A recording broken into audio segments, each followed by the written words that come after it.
అపర్ణ పెద్ద ప్రమాదం నుండి ప్రాణాపాయ స్థితి నుంచి కోలుకొని ఇంటికి వస్తే రుద్రాని మాటలకు ఇంకా కుంగిపోతూ ఉంటుంది. ఇంట్లో అందరూ కలిసి రుద్రాని మాట్లాడే మాటలకు తల ఒక దెబ్బ వేసి బుద్ధి చెప్పాలి అన్నంతగా కోపపడిపోతూ ఉంటారు.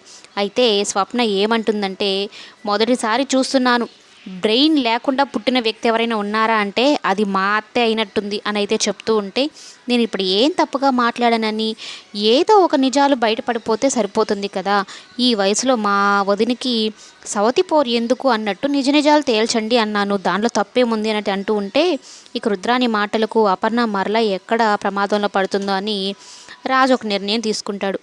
మా అమ్మ కోలుకునేంత వరకు ఒక 3 నెలలు ఏ కాశీకో ఎక్కడికో వెళ్ళిపోండి, మీ మాటలతో మమ్మల్ని ఇంకా హింసించేలాగా ఉన్నారే అంటూ ఉంటే స్వప్న గట్టిగానే బుద్ధి చెప్తుంది. ఇక కావ్య కూడా గట్టిగా అరిచేస్తుంది. ఇంకొకసారి నోరు మెదిపారంటే మాత్రం ఊరుకనేది ఉండదు అన్నట్టు వారిని దాని లక్ష్మి కానీ ప్రకాష్ కానీ గట్టిగానే బుద్ధి చెప్తారు. చెల్లెలు కాబట్టి కామ్గా ఉంటున్నాము, లేకుంటే నిన్ను ఎలా వెళ్ళగొట్టాలో ఆ పద్ధతిలో వెళ్ళగొట్టేవాళ్ళం